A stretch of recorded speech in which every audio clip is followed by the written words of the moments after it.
Welcome to a conversation among good friends who are former leaders in academic pediatrics. We have conversations about topics and competencies that we think are really important for pediatricians who lead both divisions and departments.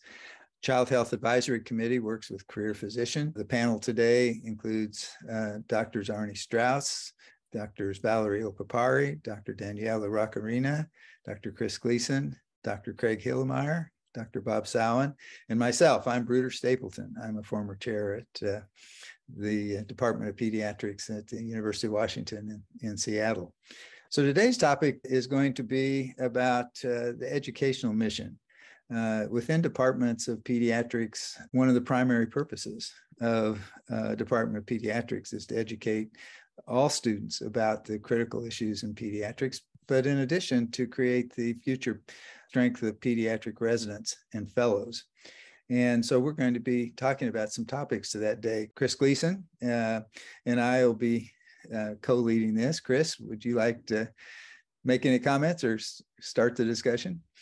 Well, sure. Thanks, Bruder. I think all of us have learned and been challenged by meeting the demands of our academic missions while advancing not just training the next generation of academic physician leaders and caregivers, but advancing continuing medical education within our divisions, departments, schools of medicine. And it's especially challenging, I think, these days. I'm really glad to have this group of friends and colleagues to address some of the challenges we've had and how we all have dealt with these issues in our leadership positions. So I think I'm going to pose an initial question to Valerie. So you were a chair for so many years.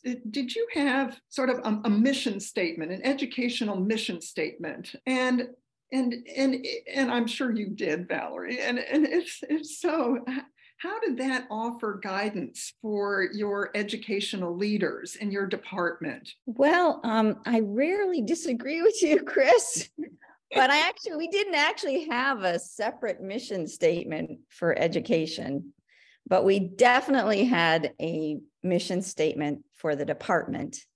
And critical within that mission statement was the commitment to training, the next generation of academic and non-academic care providers in pediatric medicine. So, we talked about a separate education mission statement, but I always felt as a chair, for me, it was important that all of the missions of the department were equally recognized. And so the overall department mission statement had something specific to education. And I think that my philosophy, like many, I think, in our panel would say that if that's not a core part of what you value in academic pediatrics, then you're probably not the right person to be leading any kind of department or division, because that, in fact, is one of the core things that we do each and every day, or should be doing each and every day. Thanks, Valerie. Danielle, you've also been leadership division chair, president, and so forth. Again, thinking about it from that perspective, did you have in your leadership positions that kind of either statement or your goals, objectives for your educational mission? Yeah, great question. I had to reflect as Valerie was answering that. So, I thought back to my position as chair in a children's hospital and also as vice president of the children's hospital at the time. And it was the only department that had a VP represented. So there was real emphasis on the children's hospital. And we had a fantastic strategic planning process. And while I did not pull out my mission statement, I can tell you that similarly to Valerie, the focus was to really support the educators in our department because it was so integral to the mission of scholarship, our residency training programs and our fellowship programs, that it was at the core of what we were doing. It was a participatory process to develop the mission values and vision. And that visioning process encompassed education at the core, because it does. So I would have to say, yes, it was there. And may I jump ahead to another issue? Because I think in doing that, we also embedded the concepts of being true to educational diversity and cognitive diversity and all of its implications. So the fact that the strategic planning process was participatory, every division participated, faculty and staff participated. It was a very inclusive process. I think that, like Valerie and Danielle, the mission of education is incorporated into the mission of the department. But in addition, during strategic planning sessions, that's where I found focus and opportunities to really evaluate what educational programs are about and how it's integrated, because in the strategic planning process, you're talking about research and education and clinical work and advocacy, and being able to incorporate how the educational programs are incorporated in each of those missions, and an opportunity, for how you can improve care delivery, how you can train the next physician scientist. And those often come up, and it's a real opportunity to focus on those during strategic planning processes. And I think that's probably, in my experience, where we were able to make the most innovations and advances in the educational programs, was when we were really sitting down and saying, where's the department, where's the hospital going? That, to me, was a real opportunity. I think that oftentimes, as leaders, whether it be as a division chief, a department chair, or whatever leadership position we find ourselves in, we find that we don't really use the ability to attach importance to those issues. And so having a leadership statement is a great idea, but how often you talk about it and how you talk about education and the importance of education is probably more crucial than actually having a statement per se that reflects that education. Oftentimes, using division meetings or department meetings to emphasize the importance of the excellence of education that's delivered, and to making sure that people understand the role of education and the qualitative and quantitative assessment of that educational effort in the promotion process, I think is a very important thing that sometimes we often forget as leaders. When I was chair, we spent 2 years in a compensation model, because we knew there were inequities in compensation. That process was, and we had, I don't know if folks remember Bruce Vladeck, who was the head of HCFA before he became CMS, actually was our consultant and helped us to take a look at the issues around what it is we wanted to achieve, and had the division directors direct, academic efforts to the division. And we talked about ERVUs, and we talked about equity, the different focused areas, whether it's education, clinical care, and the faculty practice, whether it's research or other things such as policy, so that you made me think about that. And so it was integral to our discussion and valuing education, but also trying to put some metrics and capturing that effort in a way that supported promotion as well. So I just think that it needs to be more than words. It needs to be that the structure of the department supports our words, saying that we support educational excellence and scholarship. The other is, I'll do a plug for the APA, the Academic Pediatric Association. And a number of our folks became educational scholars in the APA track that help support scholarship in education. And then we integrated also some aspects of research in the issues around how you teach about implicit bias, how you teach about various things, and what's the training needed. So thank you. Yeah, well said. And, Bruder, that just reminds me that you've raised some questions, right, that you wanted to ask us too, to reflect on. And how do we provide, this kind of support, mentorship, guidance for our faculty who are engaged in educational activities or leading educational programs? So do you want to reflect on that, or run some questions by us that we can address? Well, I think Danielle raised some really important question. How do you recognize both compensate, but recognize in the promotion process? And then how do you mentor or provide development opportunities for people to advance in their educational leadership and educational roles as a teaching faculty member? Arnie, do you have any thoughts on any of those topics? Yes, thank you, Bruder. I would just emphasize what Danielle said. It has to be incorporated into the structure of the department. That is, we always had a vice chair for education who coordinated educational process, remembering that it goes from 26-year-olds to 35-year-olds, from medical students to fellows. It's a long process and it requires various degrees of expertise. So a vice chair for education was crucial. I always thought or developed an educational scorecard with the metrics, again, that Danielle mentioned. You know, what percentage of medical students went into pediatrics?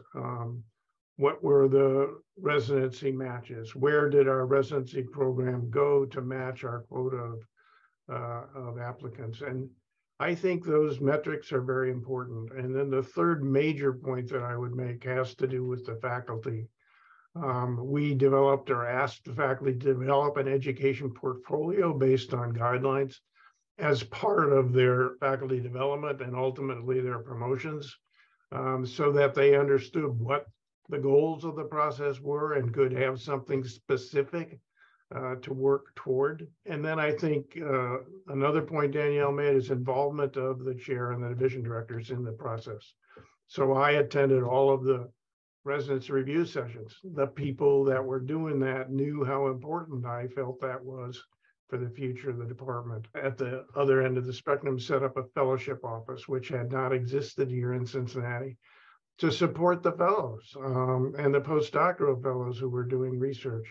So it's a whole spectrum. And I think it's really crucial to recognize and reward. So we had an educational award to recognize accomplishments in education as well. But the involvement of the chair is really crucial, and an understanding that it's a very diverse effort and needs to be supported and recognized with both promotions and awards, as well as salary, of course. Thank you. Yeah, no, that's great. Valerie? Yeah, I mean, Arnie has just listed so many pearls that are so incredibly important, but I want to focus on the engagement that Arnie demonstrated as a leader to be involved and be present and be seen, showing value in meetings around educational quality programs. I think that is absolutely critical, because when you value something, then the faculty value something, the leaders in the department value something. But there's also a great pearl from that, which is you can take what you learn in the innovative approaches that different people are using in different divisions and bring it to the faculty at large as best practices. So we used to do that quite a bit in our faculty meetings. We would reserve some time and we would just have, you know, one of the young, really great educators who's come up with a new process for evaluation or a new way to give feedback.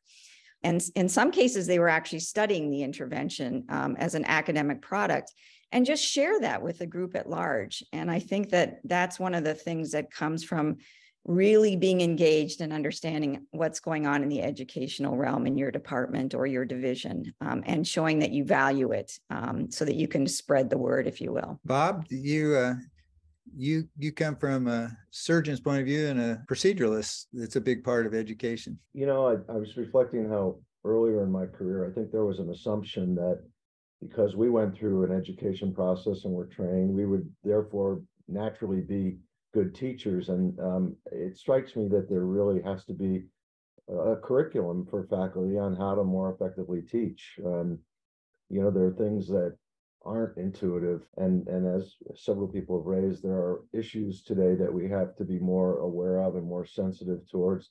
So I think educational curricula for the faculty are really imperative. You know, how to give feedback is not something that a lot of people have good skill at, and that can be taught. I know our department had at least once a year had mandatory all faculty meetings that were focused entirely on, you know, an educational topic or educational skill. So I think those are really important. You know, I'm not familiar with the milestones in the pediatric residency programs, but I'm sure, just as they are in surgery, that sort of measurable prescriptive attainment of skills is another way to add rigor to the educational process. And as several people have mentioned, valuing education and the promotion and compensation process is imperative. So I think even for the the scientists, I think emphasizing the value of education and teaching is really important. One of the things that I thought about was the importance of medical student education. I mean, the Department of Pediatrics at a university is responsible for the very fundamental knowledge that every physician has about children and how to recognize a sick child and to have a basic understanding of child health. So often in the hospital setting, the education is kind of seen as a resident's responsibility.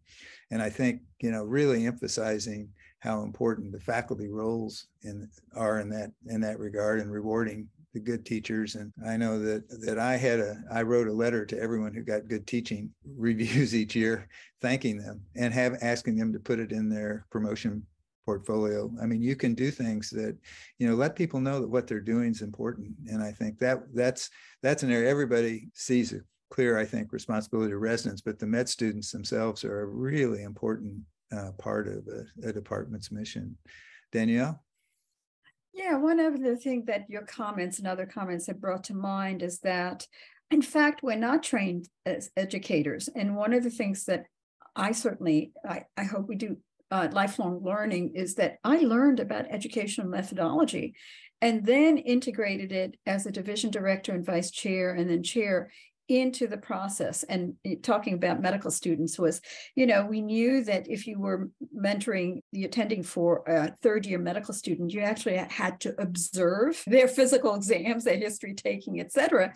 And yet for the residents, we didn't incorporate that. And so again, I'm not going to give you an educational lecture because I probably couldn't, but in terms of the pyramid of the kinds of things that in fact are educationally sound, direct observations of our residents became one of the things that we actually strove to do. So we were educating the faculty about education, so that you then integrate it into the substance of how you do things. Because if it's just an isolated concept, it's not integrated in how you do your daily operations, it stays as a marginalized issue. If you say your attending physicians need to apply for their fellows, their residents, their medical students, other health professionals they may be teaching, that you need to actually understand educational teaching methodology, you then integrate it into the work that you do. And I learned a great deal from my educators, and then I could then try to have that integrated at whatever leadership level administratively. So it's teaching the faculty to teach so that they apply, those concepts. Chris, you have a comment? Well, I wanted to add a comment about this particular issue, and that has to do with continuing medical education. And because I think that, we've been focusing primarily on educating the next generation trainees and so forth. But as we all know, we've had to do a little bit more in the weeds on our continuing medical education, at least in pediatrics, maintenance of certification and so forth, but also hospital procedures, things like that. We have to maintain our competencies and so forth. And we value that. I hope we all value that. It's not been without some pain and suffering. But I do think that some of the, in addition to learning how to be educators, we've learned better how to be learners, continuing lifelong learners, and we can apply that. Some of the pain that we've had to endure over the last years and decade or so with that, and in our division, meant that I think we became better educators, and we valued education more because it mattered to us personally.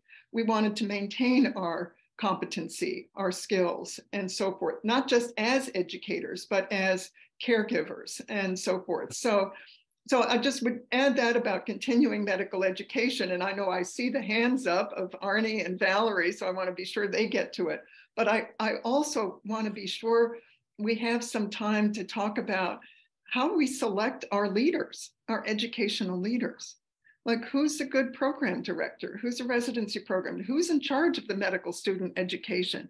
Do you recruit those? If you recruit them from within or outside, what qualities do you look for? What have you found useful or not so helpful to have these leaders that you really count on in your departments and divisions be successful? So I would make 2 points, one related to what Danielle briefly mentioned, which is educating a team and a team approach to care.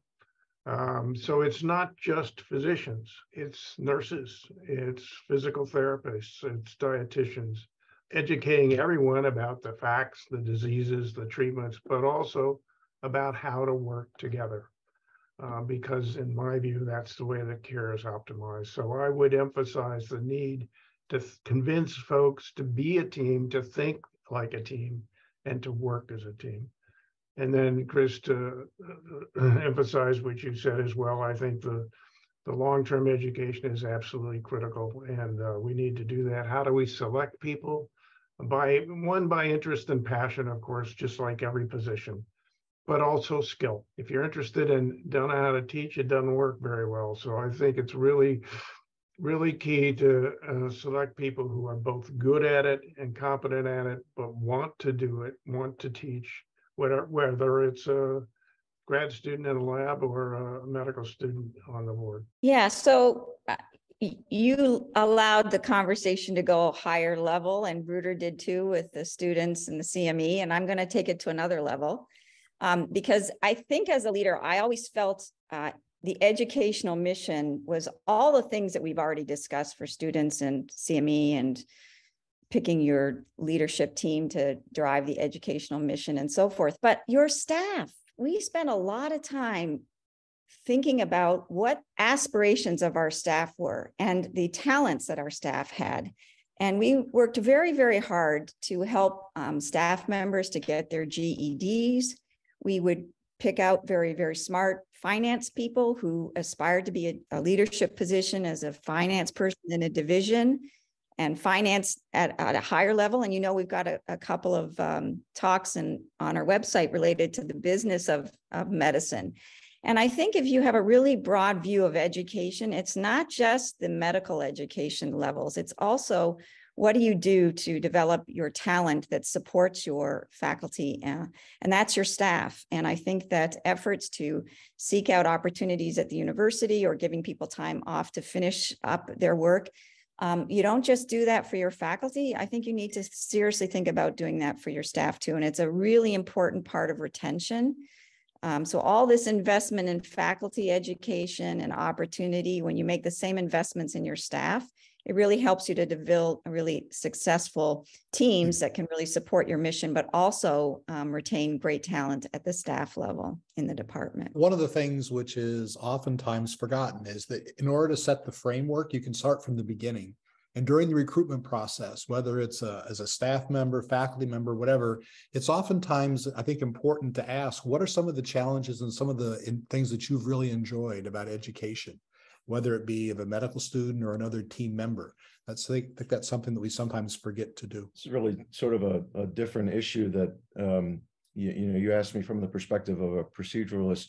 One of the things that we have to think carefully about these days is the introduction of autonomy.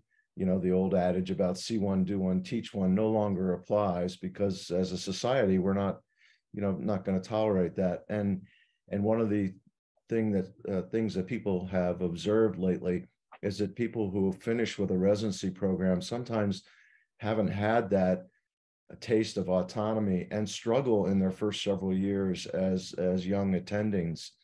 So I don't have the answers, but it's a vexing issue. And I think people have to be very careful about the gradual introduction of autonomy, because to graduate someone from a training program who hasn't had that experience, I think is setting them up for failure. I just wanted to add that the idea of team science and team education is so critically important, as Arnie mentioned, and that it actually serves to move practice forward. Had the experience of having a learning collaborative that involved every single person in the division. The person who just says hello to the family, to the nursing assistant who does the weighing, the nurse, the physicians, all of the trainees. And so quality improvement is key to that. And I thought, and it changed. We did it for integration mental health screening and addressing children's emotional health. And it changed practice, so that education will change the practice. It involves a comprehensive approach to everyone who interfaces with those we care for. I really wanted to close with a question for the group based on a recent experience with a client, wherein we heard a lot of superlatives about their educational mission and their accomplishments and the field residency and fellowship programs and such. And just out of coincidence, I had an opportunity to have a 30-minute call the next day with a couple of their chief residents who let me know that they had never met the chair and they had never even met the program director. And so with that as kind of the backdrop, as we are doing this for leaders in academic pediatrics, talk to me a little bit about the metrics and measures and things that you might create or have created to make sure that, the vision is really accomplishing what you want it to at a grassroots level. Valerie? Yeah, so when I was a young fellow, I did some rotations in internal medicine because that's how our program was set up. And I had the opportunity to go to the Department of Medicine internal medicine resident rounds. And they were held every Friday. And Bill Kelly was the chair of medicine at the time, very, very famous person who went on to Penn and did great things. But he never missed a resident morning report every Friday. No matter where he was in the world, he would fly back overnight to be there for that conference. And I got to know him over years, and I had occasion to ask him, why? And he said, Valerie, the single most important thing that we do is teach the individuals that are going to have our roles one day. And I love to learn medicine, and I love to be in that setting. And I learned from his leadership just the power that your presence has when you attend morning report. I used to do chief rounds where I'd walk through the hospital and specifically go into the resident staff rooms. How are you doing today? What's going on the floor? Tell me what's working. Tell me what's not working. And I honestly think that presence, first of all, I got so much out of it. But I think it sends such a deep and profound message to young people that you truly, again, care about the educational mission. And I honestly believe that experience that you had, Wesley, is not an uncommon experience, because many individuals who get into the C-suites or division directors, they have so many demands on their time. And it's really hard to manage everything and organize things to keep those fundamental opportunities front and center. But the ones that do that are the ones that have the divisions with the best teaching evaluations, the best clinical care, oftentimes the best research programs, because it comes from the top. And when you value each of the missions and you demonstrate it on a regular basis, it's hard for people not to want to meet you at the same point. This is a topic that we can carry forward. I think it's something that all of us as chairs, I don't think any of us were unknown to our residents or even med students. I think that was just a very critical thing. There's many little things you could do to indicate how important it was. So I sent a letter to every student that got an honors in pediatrics, congratulating them for their efforts. And if they were interested in peds, had an open door and said, we'd love to talk to you about it. But if you're not, you're doing a great job. Keep on keeping on. And I mean, there's all kinds of little things that can be done in addition to looking at the metrics and doing the blocking and tackling of learning to teach and learning to learn. So, well, I think we've had a wonderful discussion today. Thanks to everyone. We will come back to this. And I think some of the key points to our discussion were that leadership is important in education. A commitment to education by the leader that's visible and present makes a big difference. That making education a priority in your daily work and rewarding education is very important to sustaining our very important mission. And that finally, education is a key mission of any leader in pediatrics for the future and for their patients. So thank you all. I hope that those that are listening will find this interesting and encourage you to look at the career physician website for other leadership information.